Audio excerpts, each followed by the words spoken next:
ఈరోజు గండేడు మండల్ జంగంరెడ్డిపల్లి గ్రామం లోపల ఇందిరమ్మ ఇల్లు గృహప్రవేశ కార్యక్రమంలో ముఖ్యంగా కృష్ణవేణి కుటుంబ సభ్యులు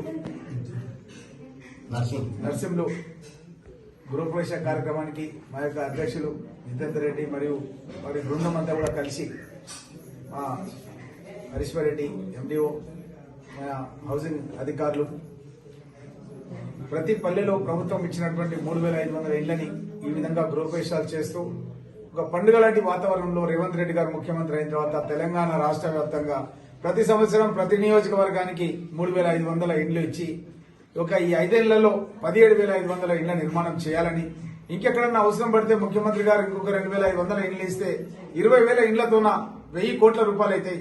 ఒక్కొక్క ఇంటికి 5 లక్షల రూపాయలు అంటే ఈ 1,000 కోట్ల రూపాయల ఇందిరమ్మ ఇండ్లు ప్రతి నియోజకవర్గంలో కట్టే విధంగా గౌరవ ముఖ్యమంత్రి గారు కృషి చేస్తున్నారు. గత బీఆర్ఎస్ గవర్నమెంట్ లోపల ఒక్క ఇల్లు కూడా ఆ ఊర్లో కూడా వాళ్ళు కట్టలేదు, మా నియోజకవర్గంలో కట్టలేదు, మా జిల్లాలో కట్టలేదు. ఈ రోజు పేద ప్రజలంతా కూడా సంతోషంగా ఉన్నారు. ఇల్లు ఇవ్వడమే కాదు, ఈ ఇంటికి కరెంట్ ఉచితంగా ఇస్తున్నాం. ఈ ఇల్లు గడపడానికి కుటుంబ సభ్యులకు నర్సింహులు కృష్ణవేణి కుటుంబ సభ్యులకు ఇంట్లో 6 వ్యక్తులుంటే 6 ఒకరొకరికి 6 కిలోల చొప్పున 36 కిలోల సోనా మసూరి బియ్యాన్ని ఇస్తున్నాం. అదే కాకుండా ఇంటికి కరెంటు ఉచితంగా ఇచ్చి ఇల్లు ఇచ్చి ఇంటికి కరెంట్ ఇచ్చి వాళ్ళ వ్యవసాయానికి కూడా కరెంట్ ఉచితంగా ఇస్తున్నాం. వీళ్ళ వ్యవసాయం నడవడానికి ఎన్ని ఎకరాల భూమి ఉందో అన్ని ఎకరాల భూమికి ఏడాదికి 12,000 రూపాయలు ఇస్తున్నాం. అదే కాకుండా అప్పుల పాలైనటువంటి నర్సింహులు లాంటి రైతులకు 300 కోట్ల రూపాయల రుణమాఫీ, ఒక్కొక్క రైతుకు 2 లక్షల రూపాయల వరకు ఎంత అప్పు ఉంటే ఆ అప్పును మాఫీ చేసింది రేవంత్ రెడ్డి గారి ప్రభుత్వం. ఇవన్నీ కూడా గత ప్రభుత్వంలో ఎక్కడ కూడా జరగలేదు.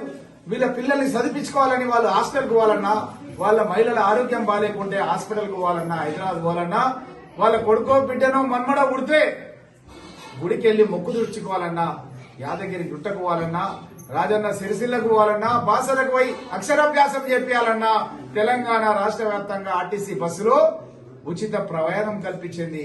అదే విధంగా మన తాతలు తండ్రుల నుంచి వస్తున్నటువంటి మన భూములను గతంలో బీఆర్ఎస్ ప్రభుత్వంలో ధరణిని అడ్డం పెట్టుకుని వాళ్ళు మోసం చేసినటువంటి పరిస్థితి లోపల ఇప్పుడు మనం ఏం చేస్తున్నామంటే ధరణి బదులు భూభారతి అనే ఒక మంచి చట్టాన్ని తీసుకొచ్చి గ్రామ పరిపాలన అధికారులను అపాయింట్ చేసి అదే విధంగా సర్వేయర్లను కూడా అపాయింట్ చేసి ఎవరికైనా భూములకు సంబంధించిన రిజిస్ట్రేషన్ ఉంటే ఒక నక్ష కూడా దించి ఆ భూమికి సంబంధించిన నక్ష కూడా దించి భూ వివాదాలు జరగకుండా భవిష్యత్తు లోపల అందరూ సంతోషంగా ఉండే విధంగా కాంగ్రెస్ ప్రభుత్వం ఈ రోజు ఆదేశాలు ఇచ్చి దగ్గర 80,000 మందికి ప్రభుత్వ ఉద్యోగులుగా ఆర్డర్స్ ఇవ్వడం జరిగిందన్న విషయాన్ని కూడా మీ అందరికి కూడా తెలియజేస్తూ ఈ విషయాలను మనం ఏ విధంగా అయితే తదాస్తు దేవతలు ఉంటాం, ఈ విషయాన్ని మనం అందరు కూడా చెప్పాలి.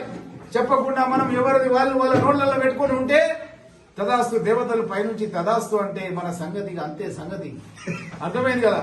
కాబట్టి మీరు ఈ యొక్క విషయాలను ఏ ఊరికి పోయినా, ఏ ఇంటికి పోయినా, ఏ దావత్కి పోయినా, ఏ అంగడికి పోయినా సరే మా ఊర్లో గృహప్రవేశం అయింది, కృష్ణవేణి నర్సింహులు ఎంత మంచిగా ఇల్లు కట్టిర్రు, ఎంత మంచిగా ప్రోగ్రాం చేసిర్రు అన్న విషయం మన గండేడు మండలంలో ప్రతి ఊర్లో కూడా ప్రచారం జరగాలి.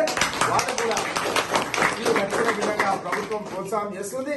చెంచులకు ఎంతమందికి అయితే ఇల్లు కావాలని ఇంతకుముందు దస్తు కలిసి అడిగిండు. మా కొండపూర్లో చెంచులు ఉన్నారు సార్, కావాలని ఎండిఓ సార్ చెప్పమని చెప్పిండు. ఎండిఓ గారు చెప్తున్నాను, చెంచులు ఎంతమంది ఉన్నారు అంతమందికి మనం ఇండ్లు ఇచ్చే కార్యక్రమం ఉంది. వెంటనే వాళ్ళ యొక్క లిస్టు తయారు చేసి నాకు పంపించండి, అధికారులకు పంపించి వెంటనే శాంక్షన్ చేయడం జరుగుతుంది. అదేవిధంగా ఒక సోప్ పిట్ కూడా మనం ఉచితంగా ఇస్తున్నాం. ప్రతి ఇంటి దగ్గర కూడా వాళ్ళకు ఒక సోప్ పిట్ కూడా మనం కట్టి ఇవ్వాలి. దానికి కూడా 5,000 వేల రూపాయలు అయితే ఈ 5 లక్షలు కాకుండా అదనంగా కూడా ఇది ఇస్తున్నాం. మహిళా సంఘాల్లో ఉన్న వాళ్లకు ఒక 2 లక్షల రూపాయలు అదనంగా వడ్డీ లేని రుణం కింద ఇస్తున్నాం. ఇది కాకుండా బ్యాంకర్లతో మాట్లాడుతున్నాం. మొన్ననే బట్టి విక్రమార్క గారు మాట్లాడారు, ఎవరైతే పైన ఇంకొక 2 రూమ్లు కట్టుకోవడానికి ఒక 3-4 లక్షలు 5 లక్షలు అప్పు అయితే కూడా మీరు ఇవ్వండి, 20 ఏళ్లలో వాళ్ళు అప్పు తీర్చుకుంటారు. వాళ్ళ సొంత ప్లాట్ ఉంది, మేము 5 లక్షలు పెట్టి ఇల్లు కట్టించినాం, 2 లక్షల రూపాయలు మేము వాళ్ళకు మహిళా సంఘాల ద్వారా వడ్డీ లేని రుణం ఇప్పించినాం. మీరు కూడా తక్కువ వడ్డీతో ఈ యొక్క పేద వాళ్లకు ఇల్లు కట్టుకోవడానికి పైన మొదటి అంతస్తు చేయడానికి అప్పు ఇవ్వాలని బ్యాంకర్ సమావేశం పెట్టి బట్టి విక్రమార్క గారు ఫైనాన్స్ మినిస్టర్ గారు మాట్లాడిండ్రు.